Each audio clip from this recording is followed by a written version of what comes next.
आप सभी स्टूडेंट्स ध्यान देंगे कि आज के इस वीडियो में क्लास 12th केमिस्ट्री का एक मोस्ट इंपॉर्टेंट टॉपिक के बारे में डिस्कस करने जा रहा हूं, जो कि है अर्ध आयु काल। ठीक है, आपको बता दूं कि आपके बोर्ड एग्जाम में यह प्रश्न कई बार आ चुका है कि अर्ध आयु काल क्या है तथा अर्ध आयु काल के लिए वेग स्थिरांक का व्यंजक प्राप्त कीजिए। ठीक है, तो आपके एग्जाम के दृष्टिकोण से यह टॉपिक मोस्ट इंपॉर्टेंट है, इसलिए पूरी वीडियो को आप देखेंगे और समझेंगे। ठीक है, तो चलिए हम वीडियो को स्टार्ट करते हैं और समझते हैं कि अर्ध आयु काल क्या होता है इस बारे में। सबसे पहले आपको आना चाहिए अर्ध आयु काल का डेफिनेशन।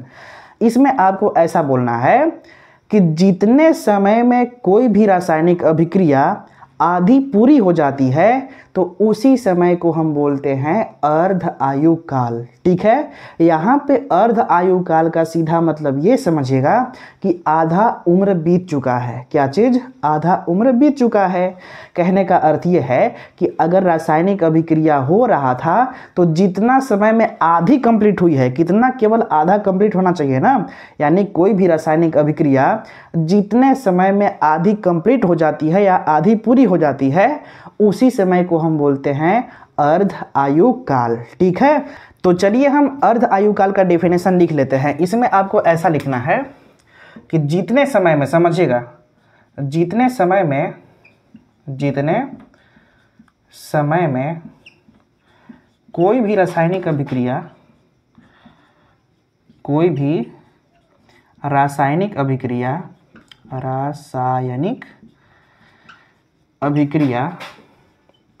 आधी पूरी हो जाती है, अभिक्रिया आधी पूरी हो जाती है, अर्ध आयु काल कहलाता है। अर्ध आयु काल कहलाता है। ठीक है, यानी जितने समय में कोई भी रासायनिक अभिक्रिया आधी कंप्लीट हो जाती है उसी समय को हम बोलते हैं अर्ध आयु काल। तो ये हुआ अर्ध आयु काल का परिभाषा। ठीक है, आपको एक और स्टैंडर्ड डेफिनेशन बता रहा हूं अर्ध आयु काल का। आपको इसमें ऐसा बोलना है कि जितने समय में अभिकारक की सांद्रता, समझिएगा, जितने समय में अभिकारक की सांद्रता उसके प्रारंभिक सांद्रता के आधी रह जाती है उसी समय को हम बोलते हैं अर्ध आयु काल। यानी शुरुआत में आप अभिकारक की जितनी सांद्रता लिए होंगे और जितना ही समय में अभिक्रिया हो जाने के बाद में उसका आधा बचा होगा तो उसी हम समय को बोलेंगे अर्ध आयु काल। इसको हम लिख देते हैं यहाँ पे अथवा करके, अथवा आपका मन है तो ये लिखिएगा, अथवा हम जो लिखवा रहे हैं उसको। ठीक है, इसमें आपको लिखना है कि जितने समय में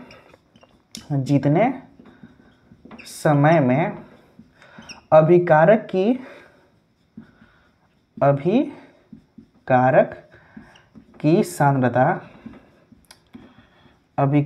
सांद्रता, ये डेफिनेशन स्टैंडर्ड है। इसको आप यदि लिखते हैं तो 100% मार्क मिलने के चांस होते हैं। इसको भी लिखेंगे तो ही मिल जाएगा। जितने समय में अभिकारक की सांद्रता उसके प्रारंभिक सांद्रता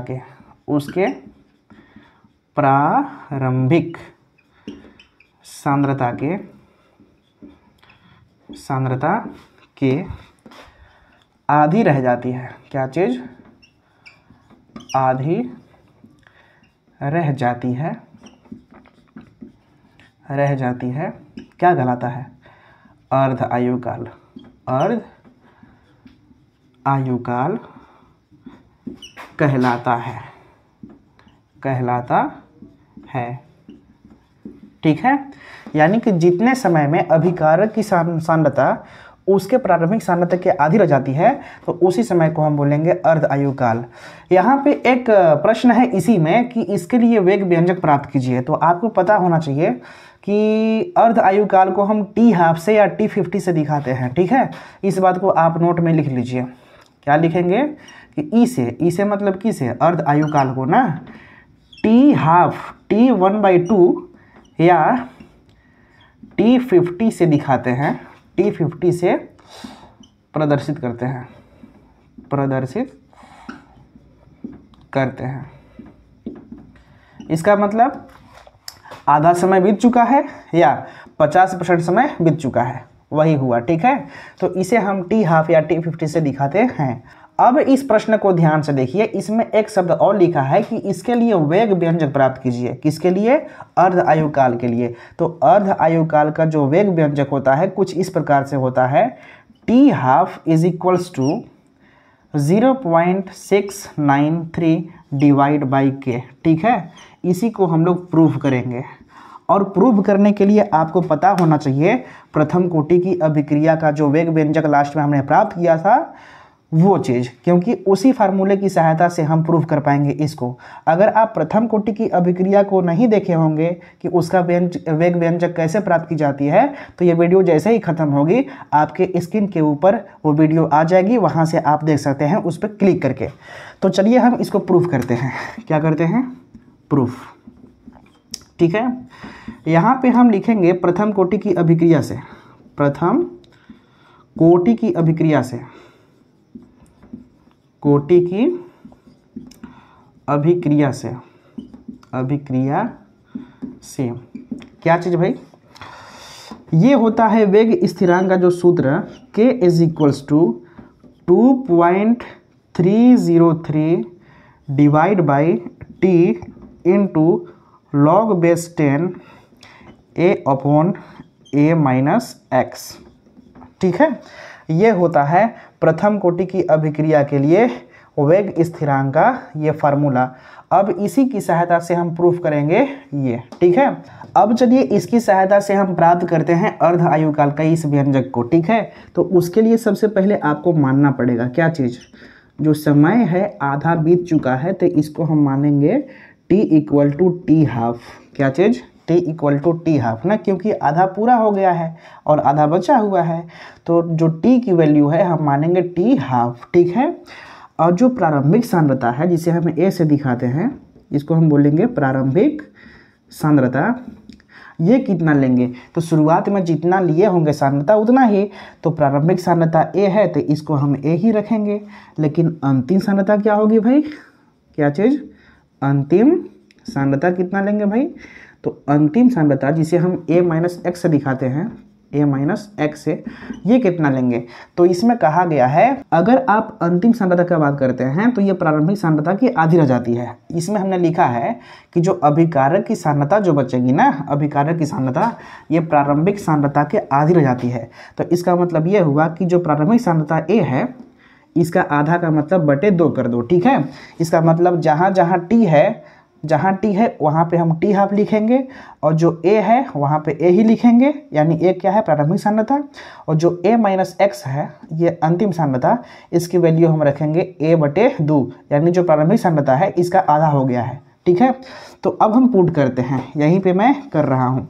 तो जब मैं करूँगा तो क्या होगा? यहाँ पे होगा k = यहाँ पे लिखेंगे 2.303 डिवाइड बाई, यहाँ पे मैं लिखता हूँ t½ सॉरी, t का मान क्या लिखेंगे? t½ ये वाला। ठीक है, फिर यहाँ पे लिखा है log बेस 10, और जो प्रारंभिक सांद्रता a ही रहेगा और अंतिम सांद्रता क्या रहेगा? a/2, यानी a/2। अब अगर ध्यान दिया जाए तो इसके बटे में कुछ नहीं है तो यहाँ पे 1 है। ठीक है, इसके बटे में कुछ नहीं है तो 1 है, तो बाहर का बाहर गुणा होता है और अंदर का अंदर। तो क्या होगा?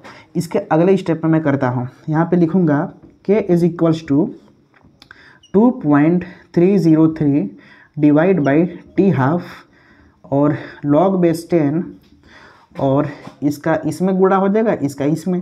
कहने का मतलब है कि इसको हम ऐसा लिखेंगे, 2 करेगा इसमें गुणा तो 2a हो गया, डिवाइड बाई a का 1 में होगा तो a होगा, तो a से a कैंसिल हो गया, तो यहाँ पे क्या बचा? log 2, और log 2 का वैल्यू कितना होता है? तो log 2 का वैल्यू होता है, याद रखना, ये होता है 0.3010। ठीक है, ये चीज़।